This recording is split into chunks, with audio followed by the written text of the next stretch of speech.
Time to find out the secrets of Ishigami Village.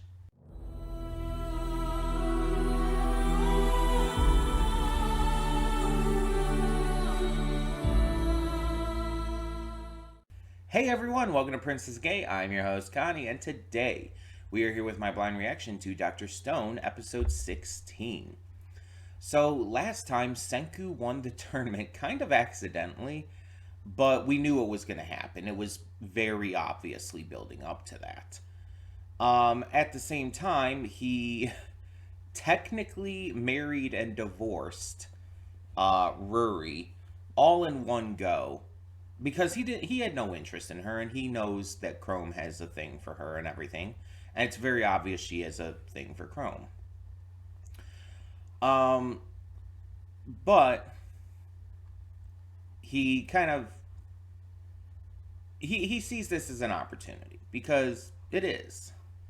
And so it'll work out in that regard. But yeah, he wasn't interested in the marriage. That was just never a goal for him or anything.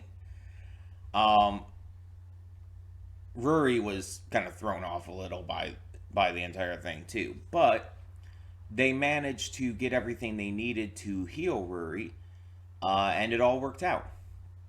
It all worked out excellently. Ruri has been healed, and she's a bit rambunctious because she can be now. But it's a really happy ending. The former chief is entirely in Senku's debt and just 100% on board with this now because he's like, oh yeah, this guy's useful. He saved my daughter. It's like, yeah, that's a good reason.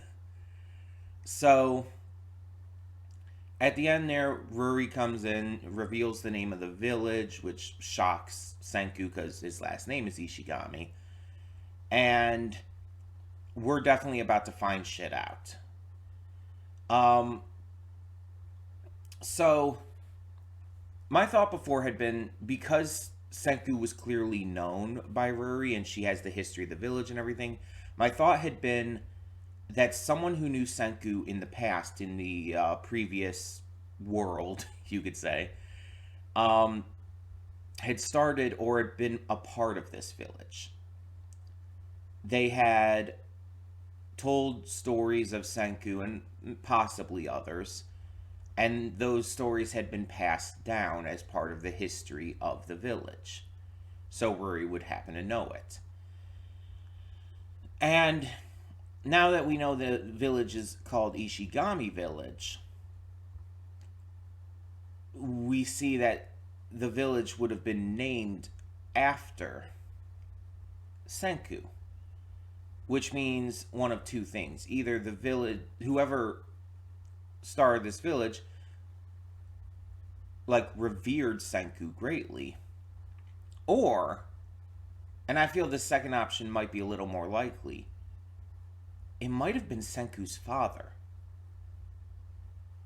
Which, I mean, I guess technically that could be someone who revered him greatly, but it could have been Senku's father, because he also would have the last name Ishigami. So it would make sense in that regard, and it would also make sense as to why Ruri knows who Senku is, because that would have been part of the history of the village still. I feel like that kind of makes a little more sense than it just being some random friend or acquaintance from high school.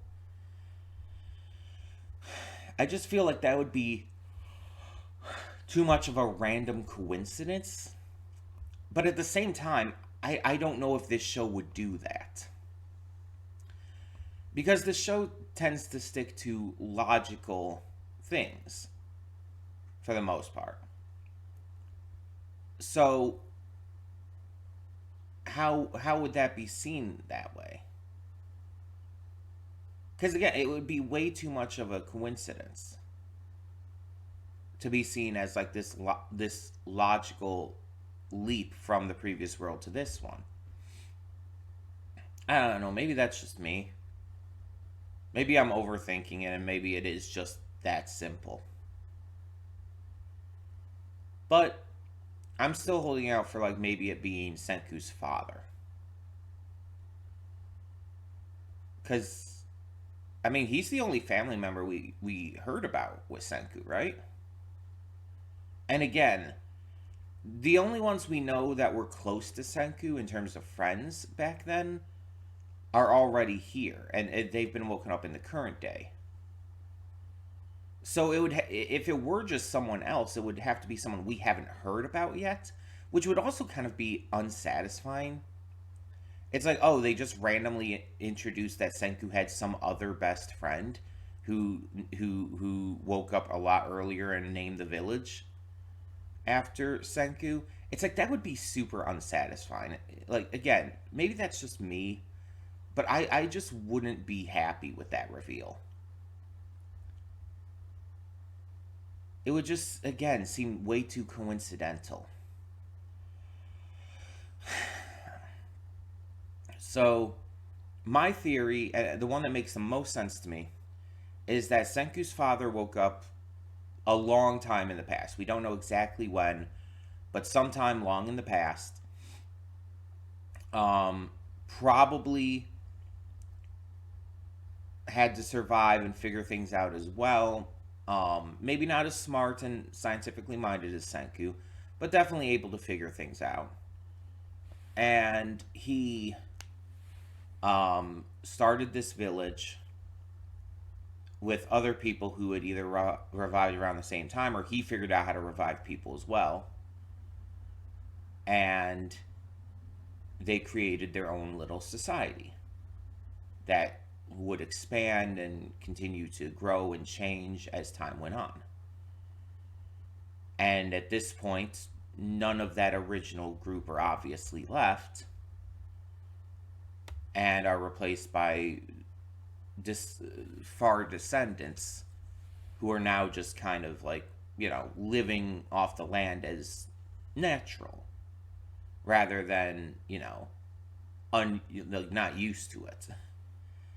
It's natural for them, and they don't really know anything about the old world at this point other than Ruri, who keeps all of the history basically to herself. Not by like any ill intent, just that's the village's customs. So that's my theory at the moment. Just it makes the most sense to me.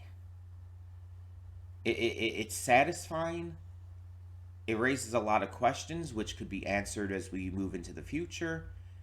It's like just a good solid idea, but obviously we have to figure out what the truth is here. I think we're going to find out this episode. Ruri has got to tell Senku, and probably the others are going to hear as well.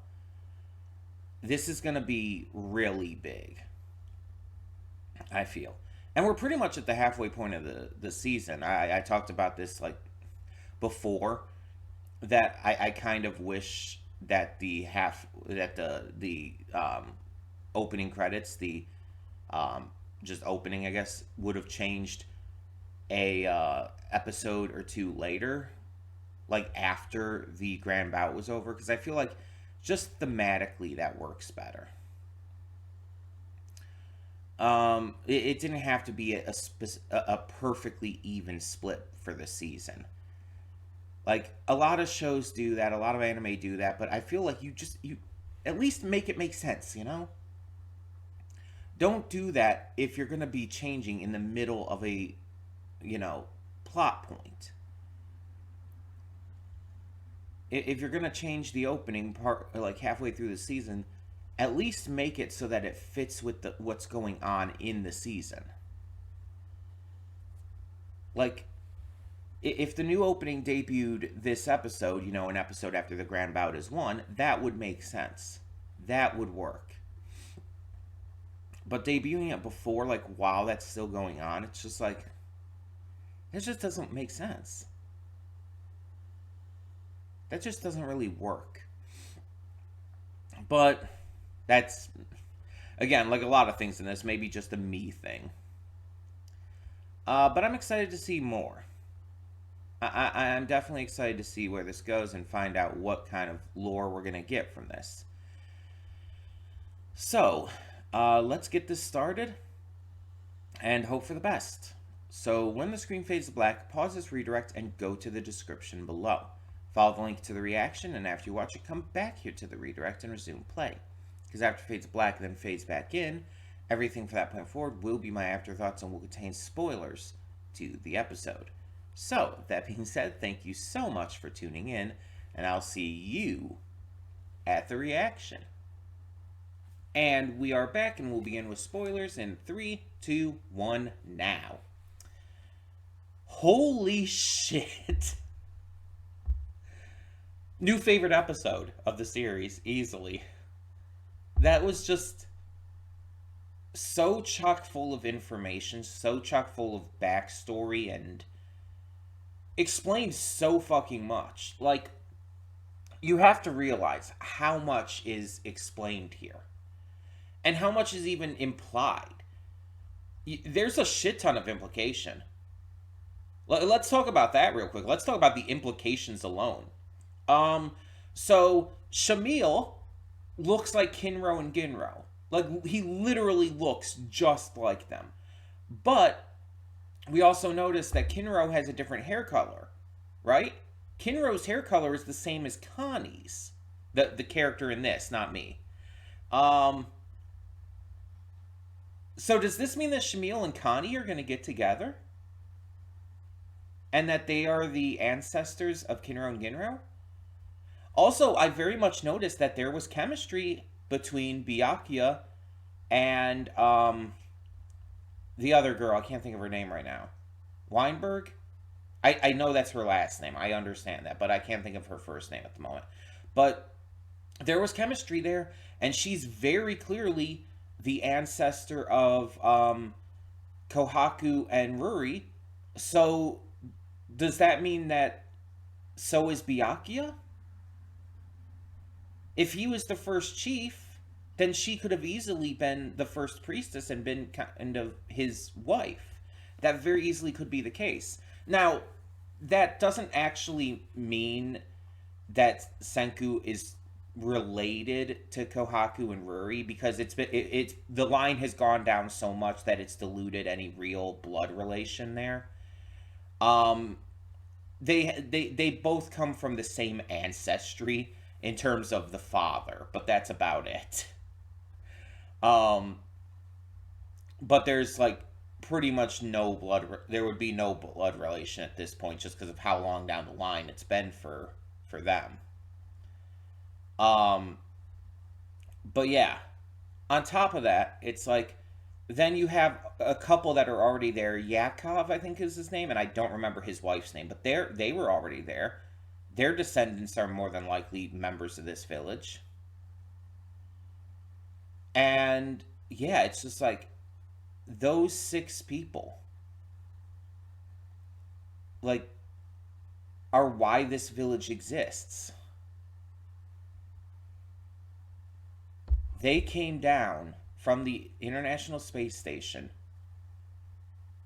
and while probably doing their best to help humanity, weren't unable to achieve that goal in their lifetimes. So they had things passed down. They created this village. They made a society in this stone world. And it was tough, but it did end up working out in the long run. It just, Byakuya's goal of saving everyone was not achieved there. But that's why Senku's here now. So Senku can get on that, I guess. And that seems to be his goal too anyway. I mean, he definitely gets a lot from his father. So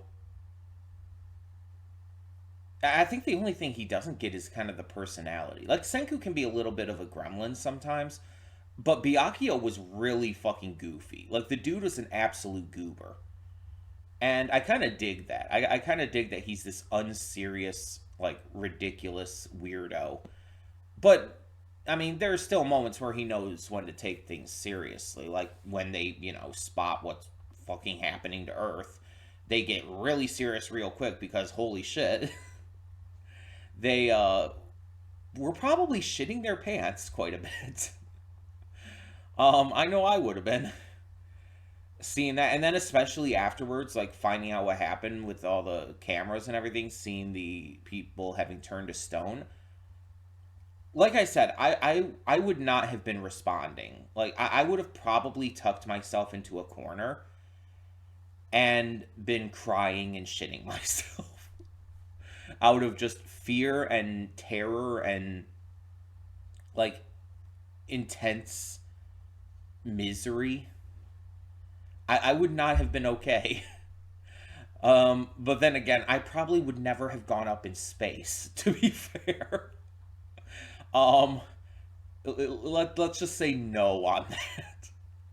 Like that's not even a thing with like my fear of heights or anything. It's like I just don't want to go in space because it kind of freaks me out.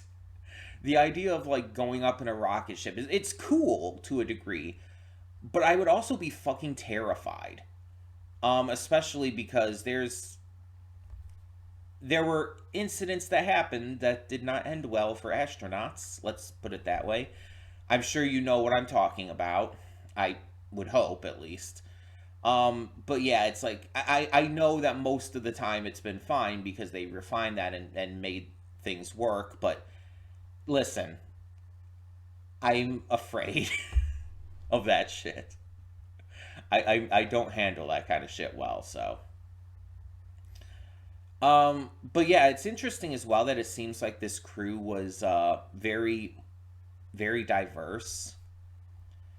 I mean, on top of Byakuya, who's Japanese, you also had this girl who's like, again, either like German or American or something. Hard to tell with her name. Um, but it's like you had Yakov, who like he's Russian, right? Or at least like one of the countries in that area with a name like Yakov. It's like you had people from all over, which is really interesting, and it kind of shows why the inhabitants of Ishigami Village are pretty diverse in appearance.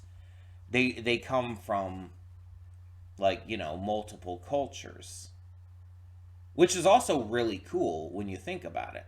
That this village was founded on this multicultural identity.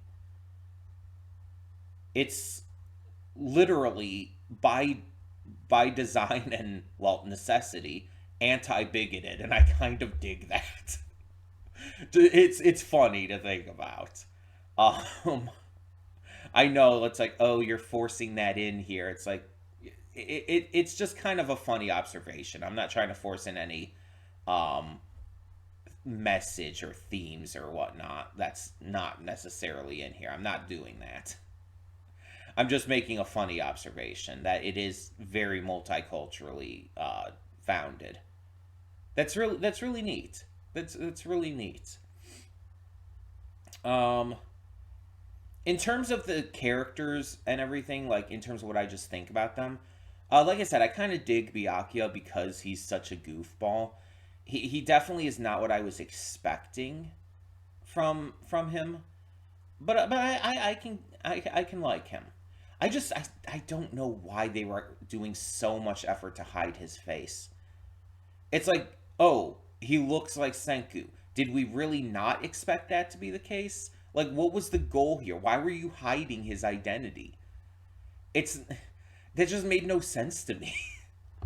Like, it felt like purposeful too. It felt like it was a purposeful choice to like hide who he was, almost as if like, oh, we would recognize him otherwise. It's like, what? It made no sense to me. Um, yeah, he's pretty fun. The girl, again, Weinberg. I can't remember her first name for some reason. But she seems pretty fun. She's very humble and cutesy and nice. Although she tried to pretend to be otherwise at first, which I mean, have a little fun with it, right? But yeah, she was really cool. Just a great person. Um, I kind of would love to know more about her, but I don't think we're gonna get a lot of like backstory or huge development here. I don't know. I just don't see it really happening as much, personally. Um, Meanwhile, you have Connie, who is a timid, shy, geeky super fan of her, of Weinberg. And it's like, I feel called out. Though I wish I could have pigtails as glorious as those, you know? Um, that is funny though. It's like you ever watch just anything and it's like you hear your a character who has the same name as you and you just like do the Leo DiCaprio pointing meme, you know? It's like it's just a funny thing, especially I guess for me as like a trans woman who has chosen my name. Um, Mind you, it wasn't like this great big thing to choose, but it's just funny because I don't hear that name a lot, if I'm being honest. Like, I've only heard it in a few places, in media especially. Like, obviously, Steven Universe, but it's like there's only been like maybe a couple other places where I've heard a character named Connie. It just doesn't happen often. And I almost never hear about other Connies in real life. So it's just whenever I see like a character named Connie, it's like I gotta kind of point it out, you know. But the fact that she seems to be like very much like myself is just funny to me. In terms of personality, Yakov seems to be very excitable and gets a little cocky at times when he's given the chance. His wife is seemingly threatening bodily harm a lot. She seems like very aggressive, but almost like politely aggressive. You know what I mean? It's like she's so polite and kind, but the things she says are kind of out of pocket. And it's like, okay, you're kind of like Nico Robin, and I'm kind of into that. Um, she's, I mean, cute enough too. I mean, she's no Robin, but you know, who is? Um, but yeah, just in terms of personality, that polite insanity is wild. Insanity might be a strong word, but you know what I mean. Um, yeah, I mean, I don't really dislike any of them. Shamil is probably the hardest nut to crack, I guess you could say, because he's very isolated. It seems he seems to be like very serious and very kind of up in his own ass in the manner that he refuses to kind of let loose and just have fun and stuff. Though he did at least try the ramen. You got to give him that much. He did at least try the ramen. But he's very serious and I can only imagine how that went down as they, you know, had to create this village and everything. We might see that next episode. But yeah, compared to like others like Byakuya, who's super goofy, it's like yeah, he's a bit to handle. I don't dislike him by any means. It's just he's very serious, and he's a little bit of a buzzkill. Let's put it that way. If I had to name out of the astronauts who would be my favorite, just based on like their personalities and characters and all so far, it would probably be Weinberg. And it still feels weird to call her that. But yeah, she's probably my favorite out of them, just based on her personality and character and everything. Um, After that, it would probably be Byakuya. Like I said, I really do dig his goober like energy. And Shamil is my least favorite, but only by kind of default. I don't dislike him. I'm just like not as fond of him because of his personality. But yeah, I think we might see more of this next episode, which means we'll probably see how they started this village and everything. It's going to be very interesting.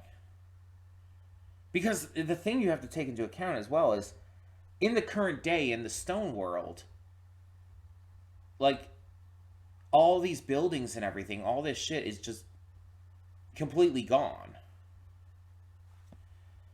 Like technology, architecture, all of that was like, just eroded and destroyed and turned to nothing over time for the most part, with a few like exceptions of things that did manage to survive, like that Buddha statue. But they had to start this village while all of that was still up and around. Meaning, this little peninsula like area that the village is on probably looked a lot different back then, I would wager. In fact, it might not even be a peninsula at that point. Because in thousands and whatnot of years, the earth and everything can change greatly. So, yeah, it probably looked very different. That's going to be interesting to see too, how like where they started their village and what it looked like at the time compared to what it looks like now. And considering how hard this series goes into like actual science stuff, I have to assume that they're going to touch on that. How over time like it became what it is now. I'm just wondering like if they're going to be kind of like in the middle of like almost like a suburban area or something, maybe even a city. Like there's gonna be like buildings and stuff around, and they just have these little like huts and whatnot, like in the middle of a street or something. That would be funny as fuck, honestly. Um, it might be more in the wilderness or something like that, though. It's possible. It's just I'm kind of curious. Because it could go either way, absolutely. Hell, the original Ishigami Village might not even be in the same location for all we know. That's also altogether possible. Because for various reasons, they could have had to move the village a number of times. I mean, it's been thousands of years. It's very probable. So, yeah, it's like it might not and probably isn't even in the exact same location. If it is, that's honestly surprising. It's also surprising that, like, the village isn't that big.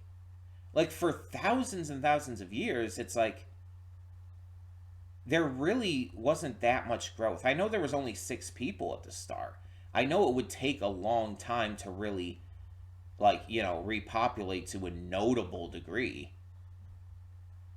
But it's like, I think that's a pretty long time since they would have come down from the space station. So it's like,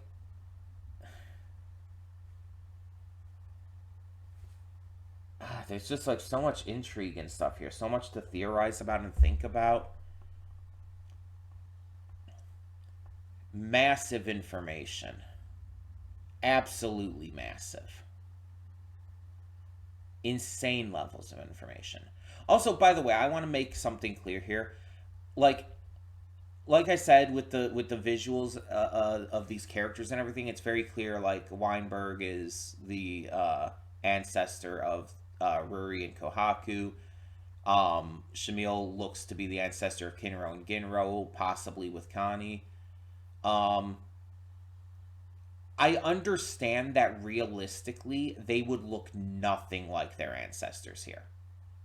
Realistically, Kinro and Ginro, for example, would look nothing like Shamil and Connie. After thousands and thousands of years, they would just not look alike at all anymore at that point. The descendants would be so far removed, there would be no physical traits that would be shared. And the same goes, obviously, for Kohaku and Ruri looking like Weinberg. It's just, it wouldn't be the case. It absolutely would not be the case. I understand that, but, they kind of had to make them look like them still to get the point across that it's like, oh yeah, these are very clearly the ancestors of these characters we've already come to know. It's a visual thing for the sake of the manga and the anime. It's like that's understandable. But I just want to point out, it's like, even though it's very clear that they're supposed to be their ancestors, it's also clear that that would not actually be the case in reality. um, yeah, it's just, it would not happen like that at all. It's really interesting, though. Also, if you think about it, if we have three couples there, because there's six of them, right? Like I said, we have Byakuya and Weinberg, we have Connie and Shamil, and then we have Yakov and his wife. So let's say each of them have kids, and the kids marry into each other and everything. Like let's say Yakov and his wife's kid marries and has kids with Shamil and Connie's kid. And they would just keep kind of going down the line with that all. It's like, I guess you could technically avoid stuff like incest and all with that. But also, kind of in the stone world, it's like you have to kind of question if that's a priority. I mean, I know there's issues that comes along with all of that, but and I'm not saying I agree with doing that, but I actually think it would be better to just try to figure out how to like do that as a circle with three different groups of bloodlines. Eventually the bloodlines would be diluted enough to where it's like it would just be like a bunch of different bloodlines and it wouldn't really matter at that point anymore. But still. Because I mean, think about one thing here. Let's take magma for example, right? You remember magma fell into the water, big threats during the tournament and all. Um, Magma could technically come from the exact same ancestry as like Kohaku and Ruri, right? That's reasonable to think if you have these three couples. Um, but because again the bloodlines had been diluted so much to that point, there is no relation to them anymore. It's been so long that there is nothing connecting them anymore. Magma is not related in any way, shape, or form to Kohaku and Ruri. Just like if Kohaku and Ruri are, descendants of going far back to Byakuya and Weinberg, they're not related in any way to Senku. It's just a matter of like the time diluting and changing the blood and everything, and it's like there's not that connection anymore. So it's like there's a few things in here that may not be the most accurate, but again, there's some things that they have to also do for the sake of anime and whatnot, for the sake of the visuals to showcase that. It would be kind of funny though if that was kind of brought up, like with like the Robo Senku thing. It's like, oh, this would not actually fucking happen. That would be actually pretty funny. But yeah, this is really interesting, and the fact that they witnessed this happen, I actually didn't think that was gonna be the case, but it makes more sense. Because my thought, like I said, was that they were gonna like not realize that happened and just go down and find out eventually. But it's like you have to think also like they would not be in communication with anyone on the surface. And it also does make sense that they would have access to like cameras and stuff and live feeds and all. So they would be able to find out. It makes sense that they were able to find out. Plus, like they saw it happen. Also, this kind of confirms an interesting thought. That wave that was kind of sweeping over the earth, that was, what was turning everybody to stone, was a physically visible thing. Like, you could have easily thought that was just like, it just looked that way because of, us needing to see it happen from a visual perspective. That it didn't actually have like a color, Just, for example, in One Piece, armament hockey, when they like, harden their like fists and stuff, the visually it kind of like turns this like black color with like some red highlights and stuff. That is not actually happening in canon. Like that's literally just for us as viewers to understand what's happening. In reality, their skin looks exactly the same. That is a really interesting fun fact that some people still don't know, actually. That the visual depiction of armament hockey is purely a visual depiction for us as viewers. It's not actually happening. It doesn't actually look like that. Which does raise questions with like when armament hockey is imbued into like swords and they become black blades. But I think it maybe has like a different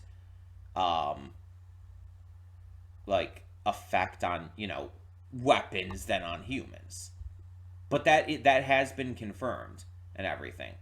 So I think if you thought it was the same thing here, where it's like, oh, this wave is just a visual representation for us to understand.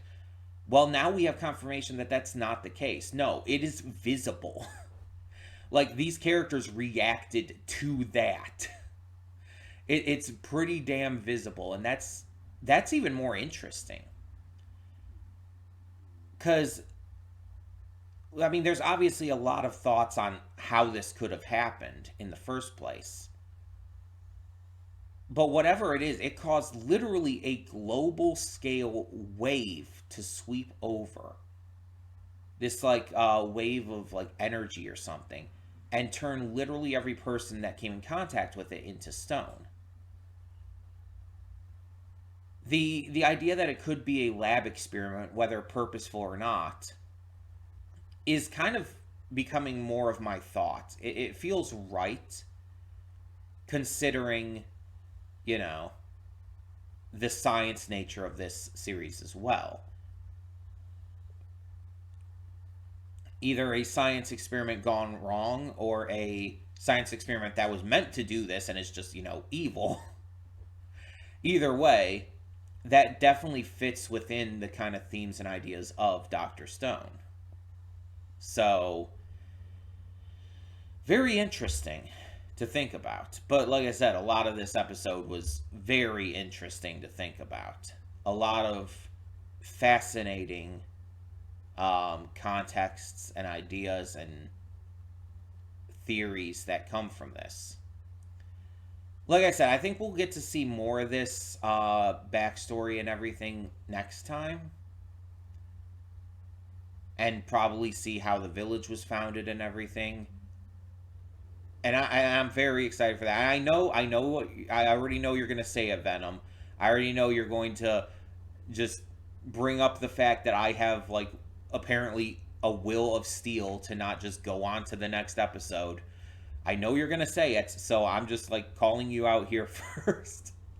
I don't have the next episode downloaded. Even if I wanted to, I couldn't. But I actually don't want to, because I think having this break in between the episodes is important.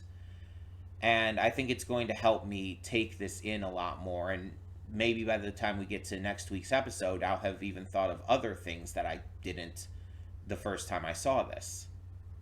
So, yeah. I think that this is a really important way to take in media. It allows you to fully grasp things and to really think about things between episodes. But yeah, I know you would say something about that, Venom, because you've been saying it. But yeah, I obviously really enjoyed this episode. Like, I could probably talk about it for a lot more, but I'm going to cut myself off here. Tell me in the comments below, what did you think of this episode of Dr. Stone? And for now, I'm Connie, and I'm signing off. See y'all next time.